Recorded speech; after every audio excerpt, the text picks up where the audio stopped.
Bonsoir mes frères et sœurs. Nous sommes en train de parler de la guérison des blessures intérieures. Aujourd'hui, j'aimerais vous entretenir sur la guérison par le pardon. Le pardon guérit.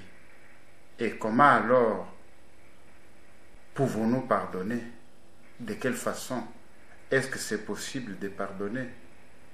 Plusieurs personnes disent que c'est difficile, m'a fait tellement mal, mon cœur saigne, je ne sais pas pardonner. Il y en a même qui meurent sans avoir pardonné. Si tu veux être heureux pendant un moment, venge-toi. Si tu veux être heureux éternellement, pardonne, dit un dicton. Le pardon est une attitude traduisant la capacité du cœur à tenir une offense pour non avenue, à renoncer à en tirer vengeance et à privilégier l'amour sur la revanche. En fait, pardonner, c'est libérer, purifier, justifier, naître de nouveau et réconcilier.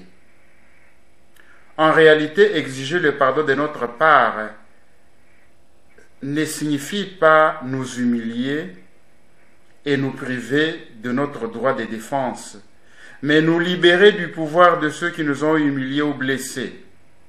Anselme Grün estime que pardonner, c'est le contraire d'accuser, c'est donc ne pas imputer la faute commise envers nous, renoncer à la revendication que la faute de l'autre nous incite à émettre. Pardonner ne signifie pas être stupide, ni non plus être naïf en ne luttant pas pour nos droits légitimes. La justice doit être faite, mais en tenant celui qui nous a offensés dehors et non en l'enfermant dans notre cœur. Le pardon est une exigence divine.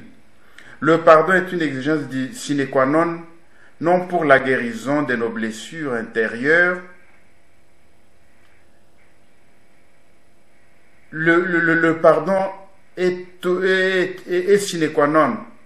Jésus le dit très bien, le dit clairement en Matthieu chapitre 5 du 20e au 26e verset. Donc, lorsque tu vas présenter ton offrande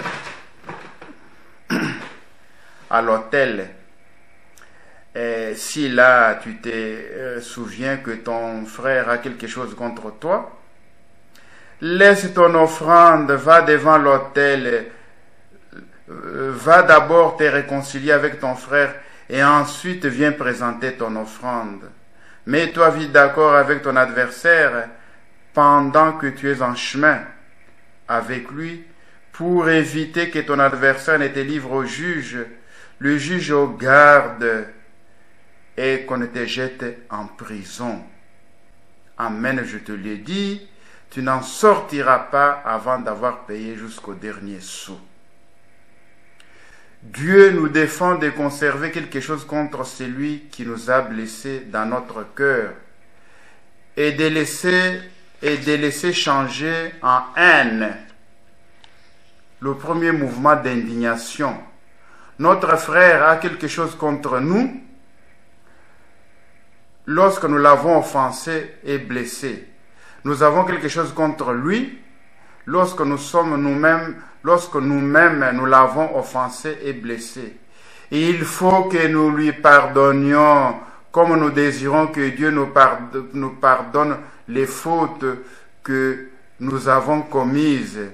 Si c'est lui qui nous a offensés et que nous fassions les premières avances, notre récompense sera grande. Dieu ne veut donc pas recevoir le sacrifice ni exaucer les prières de guérison intérieure des chrétiens divisés entre eux. Le manque de pardon force Dieu à ne pas nous guérir. Tant que nous sommes divisés entre nous, ni nos sacrifices ne sont acceptés, ni nos prières exaucées. Le pardon est une exigence divine. Dieu nous pardonne de la manière dont nous pardonnons les autres. Matthieu chapitre 6 verset 12, chapitre 18 du 21e au 35e verset. Le pardon affermit et transforme nos relations avec les hommes et avec Dieu. Romains 12, 18. Le pardon rend plus efficace notre prière. Marc 11, de 24 à 26, Hébreux 12, 14. Le pardon nous libère de tout fardeau de nos ennemis. Luc 6, de 35 à 36.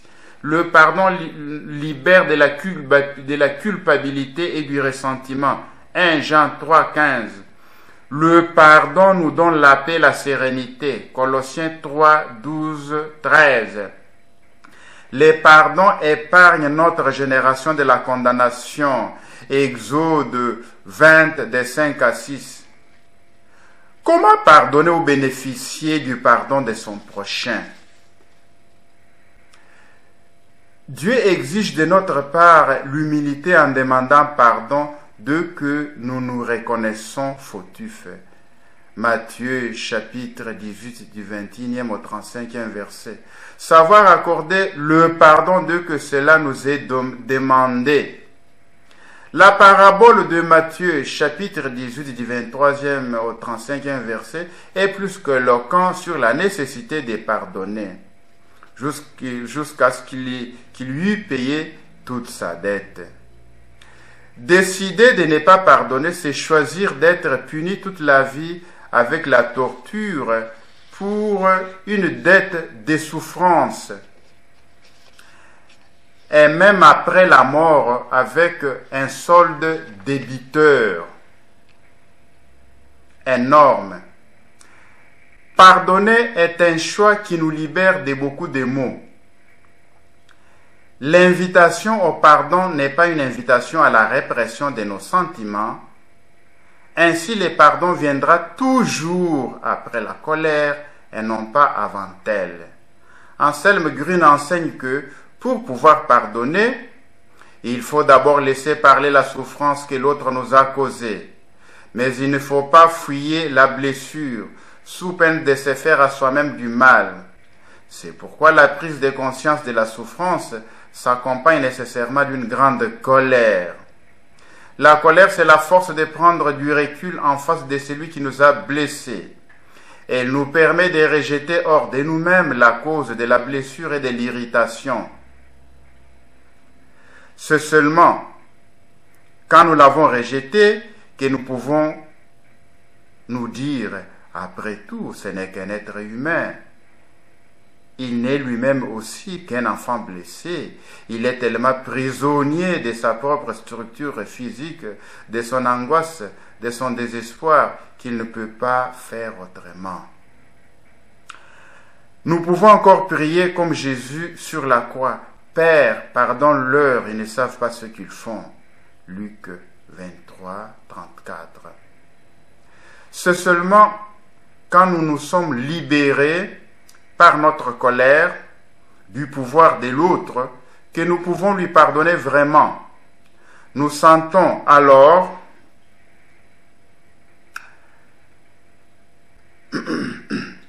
c'est seulement quand nous nous sommes libérés par notre colère du pouvoir de l'autre que nous pouvons lui pardonner vraiment.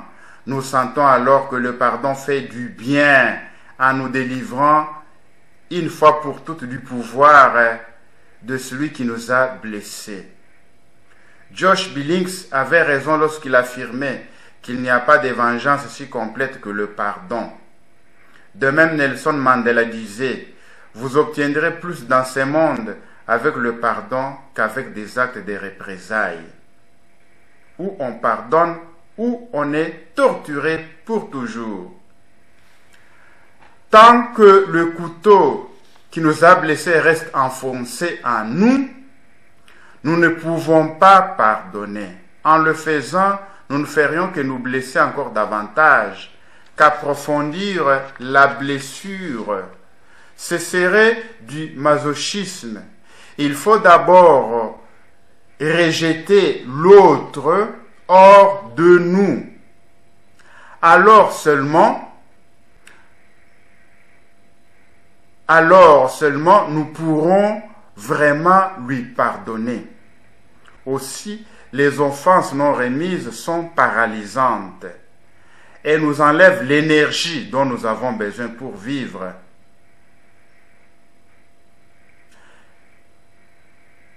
Et bien des gens ne guérissent pas faute d'avoir jamais réussi à pardonner. Quelle leçon pouvons-nous tirer de la parabole de Matthieu, chapitre 18, du 23e au 35e verset? Celui qui ne veut pas pardonner de tout son cœur sera puni avec la torture du tourment, du ressentiment, des maladies, des douleurs, du manque de la paix. La torture continuera jusqu'à la mort et ce sera lorsque la personne décidera de pardonner de tout son cœur. Le pardon est un acte et un choix de volonté. C'est une décision de la volonté de déclarer innocent l'agresseur. Même si nous sentons les douleurs, nous pouvons faire cet acte de volonté, nous pouvons décider de pardonner et pardonner. Le pardon est une puissance qui libère tout notre être. Le pardon libère l'action du Saint-Esprit. Le pardon libère le Saint-Esprit. Vous pouvez invoquer le Saint-Esprit sur vous du matin jusqu'au soir. Tant que vous n'avez pas pardonné, il ne descendra pas sur vous, il ne vous illuminera pas. Le pardon d'Élie libère du passé douloureux qui m'est lié et me porte à vivre dans la liberté du moment présent. Tout en me préparant pour un futur heureux. Un futur heureux. Il y a vraiment une nécessité du pardon. Les blessures émotionnelles proviennent surtout des péchés des autres. Comme ce sont les autres qui sont la cause de notre mal, le remède le plus efficace est le pardon. Le pardon est la clé de la guérison intérieure. Dans la pratique, on aime souvent mettre des conditions pour pardonner. Ce n'est pas normal. Il peut y avoir des liens entre le refus de pardonner et la maladie physique concernée. Offrir le pardon et recevoir la paix. Le pardon, c'est la guérison des blessures du cœur. Pardonner, c'est guérir son cœur. C'est refuser cela, c'est rester accroché. Il faut demander la grâce de pouvoir pardonner et décider de pardonner. Celui qui se veut du bien a intérêt à vite pardonner et à ne jamais juger les autres, de peur à ne jamais juger les autres, de peur d'être jugé par le Seigneur, les événements et les circonstances. La décision de pardonner peut ne pas être accompagnée d'une joie ressentie dans le cœur. C'est un acte d'obéissance à la parole de Dieu. Que celui qui refuse de pardonner cesse de réciter le Notre Père. Pardonne-nous nos offenses, car nous pardonnons à ceux qui nous ont offensés. Donc, si tu ne veux pas pardonner, il ne faut plus réciter le Notre Père. Voici quelques aspects du pardon. Le pardon se situe à 3 niveaux. Le pardon à autrui, parents, conjoints, relations, amis, etc. Le pardon à soi-même et le pardon à Dieu. Le pardon aux autres. Demandez à Jésus la grâce de pardonner à ceux qui nous devons donner le pardon. Priez jusqu'à ce que nous recevions cette grâce du pardon qui touchera alors l'offenseur et les préparera une réconciliation éventuelle. Lorsque nous refusons d'accorder le pardon à quelqu'un, nous les lions, nous l'enfermons dans notre cœur, nous avons un pouvoir sur lui. Une fois que nous acceptons de perdre ce pouvoir sur lui, si nous continuons de prier pour le pardon, le Seigneur vient couper ces liens et restaurer l'amour. Il ne faut pas vouloir donner le pardon avec impatience. Faire un pas vers l'autre quand il n'est pas prêt à le recevoir. Il faut demander au Seigneur de remplir nos cœurs de sa grâce et de nous suggérer les gestes, les mots qu'il faut dire lorsque viendra le temps de la réconciliation. Et cela afin d'éviter toute nouvelle blessure. Il faut avoir le souci de toujours bénir et de ne jamais maudire. Souvent, je conseille aux personnes d'envoyer leur ange gardien afin que leur ange gardien aille d'abord contacter la personne en question avec qui on est en conflit avant de la rencontrer. Le pardon à soi-même. Il y a des personnes qui ne se pardonnent jamais pour le mal qu'ils ont commis. Le pardon à soi-même est complexe. On se sent coupable de vivre si on n'a pas été désiré, bien accueilli, si on a subi des reproches humiliants des parents ou des éducateurs.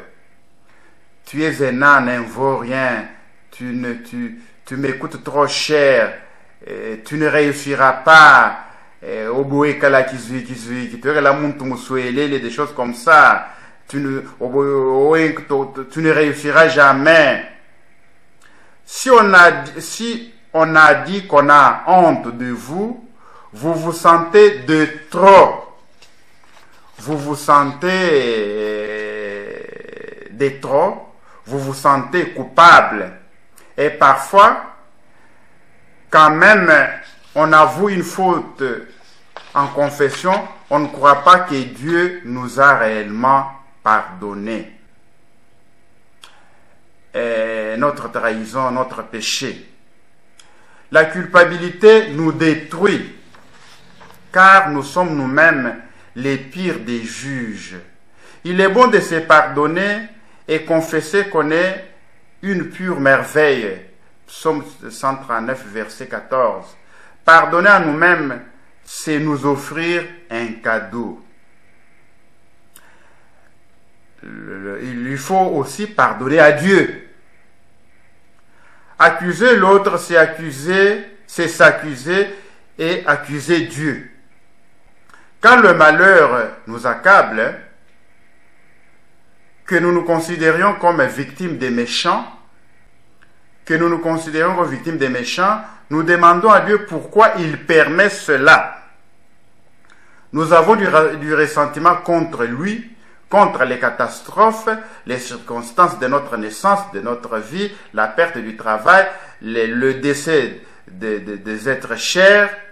On s'est dit, mais Seigneur, où est-ce que tu étais en ce moment-là, lorsque on me torturait, lorsqu'on me calomniait, lorsqu'on me rejetait, lorsqu'on ne me donnait pas l'amour? Cela provient du rejet. Donc, nous avons du ressentiment contre Dieu. Cela provient du rejet.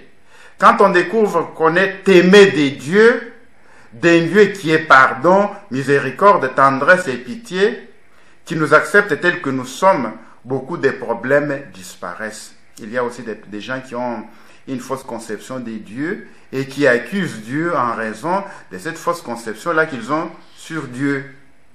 Alors, c'est demander qui est Dieu pour moi. Un juge, un punisseur qui guette mes péchés, mes fautes pour me punir. Or, pourquoi Dieu nous corrige-t-il? Parce qu'il est Père. Hébreux, chapitre 12, verset 5, et puis des 7 à 10. Mon fils, ne méprise pas la correction du Seigneur et ne te décourage pas quand il te reprend. Car celui qui aime le Seigneur, il le corrige, il le châtie. Il châtie tout fils qu'il agrée. C'est pour votre correction que vous souffrez. C'est en fils que Dieu vous traite. C'est pour votre bien, enfin, afin de nous faire participer à sa sainteté. Alors, il existe des étapes et la démarche de la prière du pardon dans l'esprit. Le pardon est une grâce de Dieu pour établir l'alliance entre lui et nos frères, car si nous accusons un homme, nous accusons d'abord Dieu. C'est une décision d'obéir au commandement et une démarche d'amour. C'est une condition pour pouvoir appeler Dieu Père. Ce n'est pas une démission ou une renonciation à ses droits. Ce n'est pas dans le sentiment que réside le pardon. Qu'importe si vous n'oubliez pas l'offense, les cicatrices deviennent source de vie pour les autres. Lorsque vous sentez la douleur, vous pouvez offrir cette douleur-là au Seigneur et en échange, demander des grâces. Vous pouvez même offrir les douleurs que vous éprouvez dans votre cœur pour la conversion de vos bourreaux, pour votre conversion personnelle, pour votre vie éternelle. Nous ne sommes pas amnésiques. Il faut savoir louer Dieu et lui rendre grâce pour ce pardon accordé quand le souvenir de l'offense remonte à la mémoire. Ne pas donner le pardon avec impatience. Laissez Jésus préparer la voie de la réconciliation en touchant le cœur de celui que vous pardonnez et pour qui vous priez. Attendre la grâce de Dieu qui opère en vous par sa paix, sa joie. Dire le nom des offenseurs, de gens qui nous doivent, qui nous menacent, qui nous ont rejetés, détestés, déçus. Nos enfants, nos maris, nos femmes, toutes nos relations, nos supérieurs, nos inférieurs. Donc, les gens qui nous ont déçus, les nommer dans la prière de pardon. Lorsque vous décidez de pardon, il faut nommer. Et ceci, c'est mieux surtout de le faire devant le Saint-Sacrement, devant Jésus Eucharistie, à la messe, à l'élévation. Et vous devez les faire même si ces personnes-là sont déjà décédées. Les bénir et non les maudire. Appeler la bénédiction de Dieu sur eux. Demander pardon à Dieu pour nos péchés contre lui et les hommes.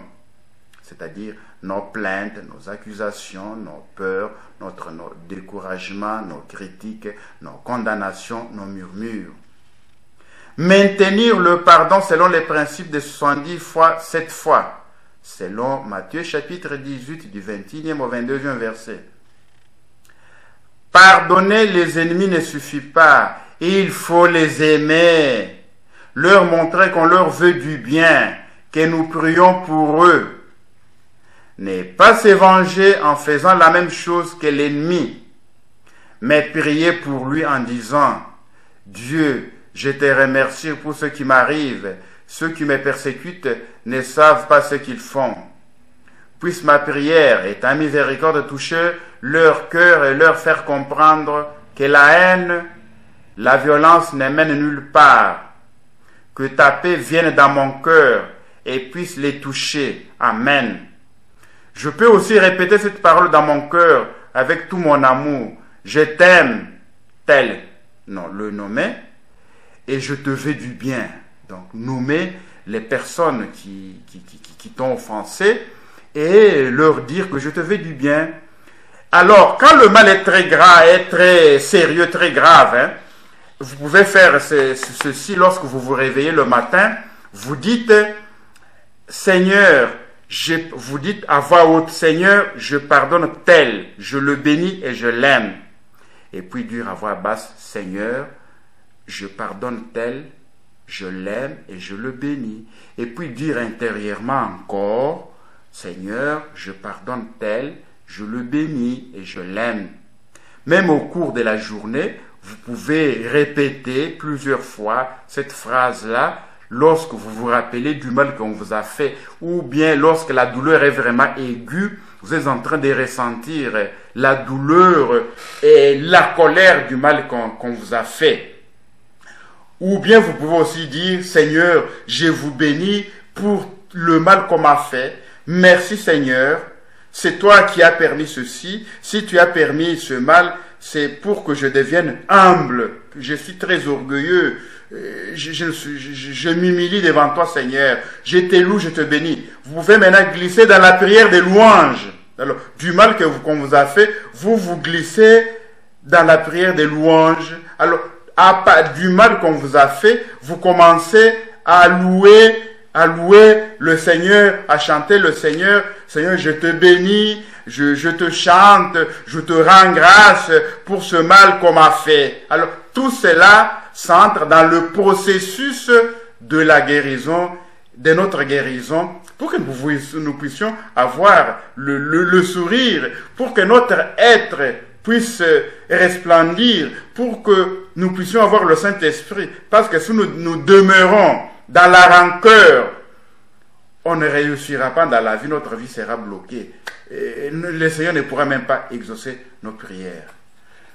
Laudetur Jesus Christus. Au revoir. À la prochaine.